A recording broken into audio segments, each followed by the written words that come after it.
Chapter 4. The Library. The town centers around a semicircular plaza directly north of the old bridge. The other semicircular fragment, that is the lower half of the circle, lies across the river to the south. These two half circles are known as the north and south plazas, respectively. Regarded as the pair, the two can impress one only as complete opposites, so unlike each other as they are. The North Plaza is heavy with an air of mystery, laden with the silence of the surrounding quarter, whereas the South Plaza seems to lack any atmosphere at all. What is one meant to feel here? All is adrift in a vague sense of loss. Here, there are relatively fewer households than north of the bridge. The flower beds and cobblestones are not well kept. In the middle of the North Plaza stands a large clock tower piercing skyward. To be precise, one should say it is less a clock tower than an object retaining the form of a clock tower. The clock has long forfeited its original role as a timepiece.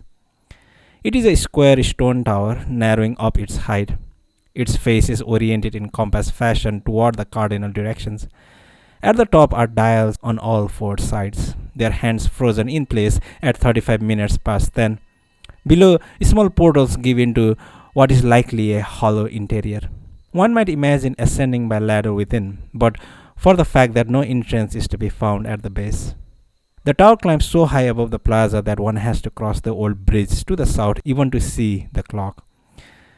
Several rings of stone and brick buildings fan out from the north plaza. No edifice has any outstanding features, no decorations, no plaques. All doors are sealed tight. No one is seen entering or leaving. Here, is this a post office for dead letters? This, a mining firm that engages no miners? This, a crematorium without corpses to burn? The resounding stillness gives the structures an impression of abandonment. Yet each time I turn down these streets, I can sense strangers behind the facades, holding their breath as they continue pursuits I will never know.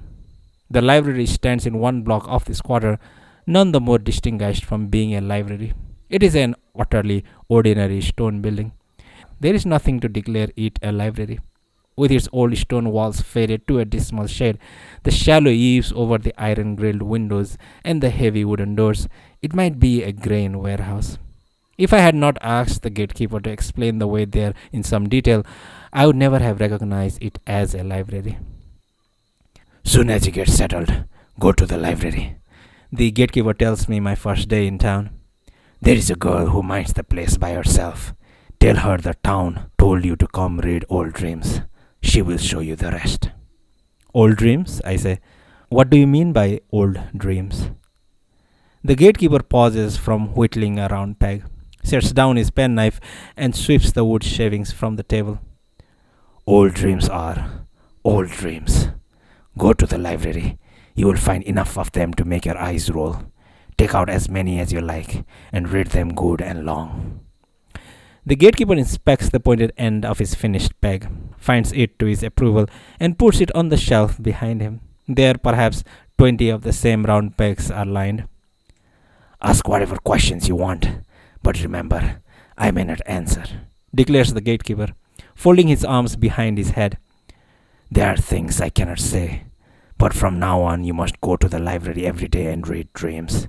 That will be your job. Go there at 6 in the evening. Stay there until 10 or 11 at night. The girl will fix you supper.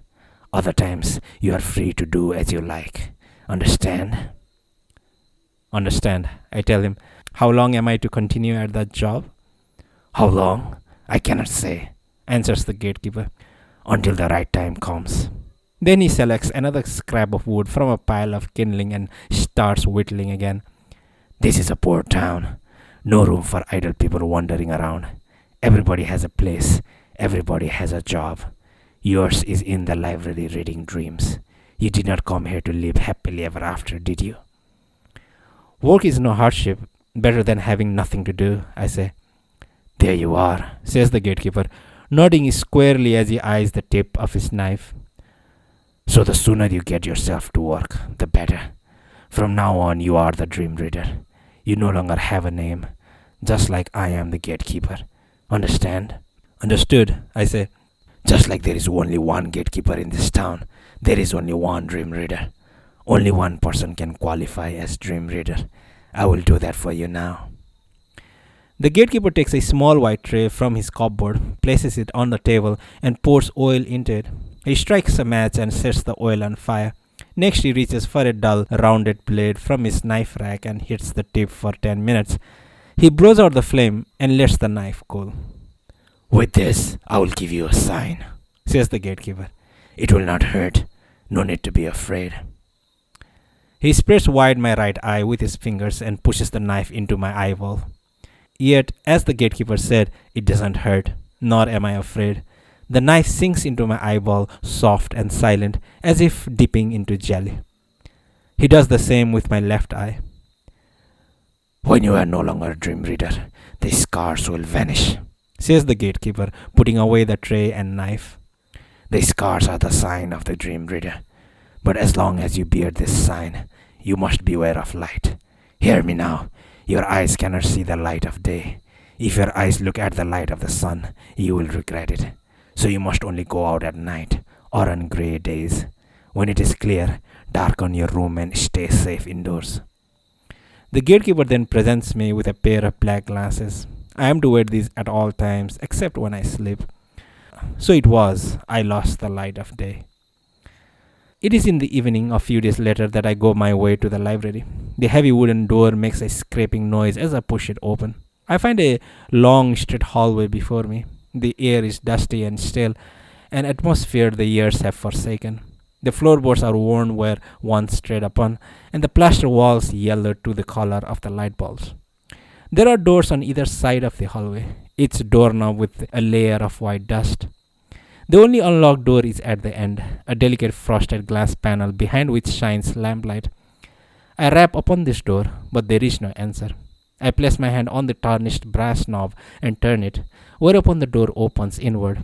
There is not a soul in the room, a great empty space, a larger version of a waiting room in a train station, exceedingly spare, without a single window, without particular ornament. There is a plain table and 3 chairs, a coal-burning iron stove, a little else besides an upright clock and a counter. On the stove sits a steaming chipped black enamel pot. Behind the counter is another frosted glass door with the lamplight beyond. I wonder whether to knock, but decide to wait for someone to appear. The counter is scattered with paper clips. I pick up a handful, then take a seat at the table. I do not know how long it is before the librarian appears through the door behind the counter. She carries a binder with various papers. When she sees me, her cheeks flush red with surprise. "I am sorry," she says to me. "I didn't know you were here. You could have knocked. I was in the back room in the stacks. Everything is in such disorder." I look at her and say nothing. Her face comes almost as a reminiscence. What about her touches me? I can feel some deep layer of my consciousness lifting toward the surface. What can it mean? The secret lies in distant darkness. "As you can see, no one visits here. No one except the dream reader." I nod slightly, but do not take my eyes off her face. Her eyes, her lips, her broad forehead, and black hair tied behind her head. The more closely I look, as if to read something, the further away retreats any overall impression. Lost, I close my eyes. "Excuse me, but perhaps you have mistaken this for another building? The buildings here are very similar," she says, settling her binder down by the paper clips. "Only the dream reader may come here and read old dreams. This is forbidden to anyone else." "I am here to read dreams," I say, "as the town tells me to." "Forgive me, but would you please remove your glasses?" I take off my glasses and face the woman, who peers into the 2 pale, discolored pupils that are the sign of the dream reader. I feel as if she is seeing into the core of my being. "Good. You may put your glasses on." She sits across the table from me.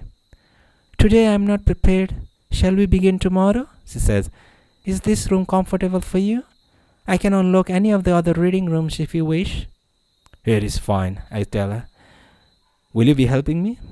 "Yes, it is my job to watch over the old dreams and to help the dream reader." "Have I met you somewhere before?" She stares at me and searches her memory, but in the end shakes her head. As you may know, in this town, memory is unreliable and uncertain. There are things we can remember and things we cannot remember. You seem to be among the things I cannot. Please forgive me. Of course, I say. It was not important. Perhaps we have met before. This is a small town. I arrived only a few days ago. How many days ago? She asks, surprised. Then you must be thinking of someone else. I have never been out of this town. Might it have been someone who looks like me? I suppose, I say.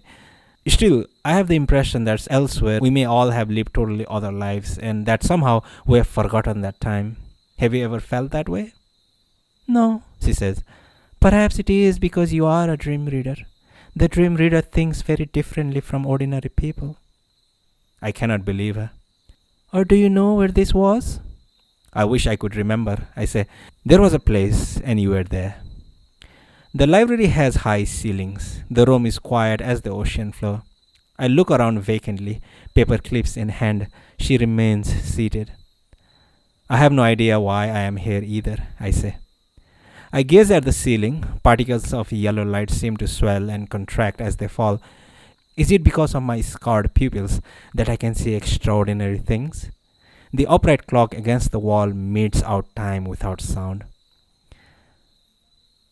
I am here for a purpose, I am told. This is a very quiet town, she says. If you came seeking quiet, I do not know. She slowly stands. You have nothing to do here today. Your work starts tomorrow. Please go home to rest. I look up at the ceiling again, then back at her. It is certain her face bears a fatal connection to something in me, but it is too faint. I shut my eyes and search blindly. Silence falls over me like a fine dust. I will return tomorrow at 6 o'clock in the evening, I say. Goodbye, she says.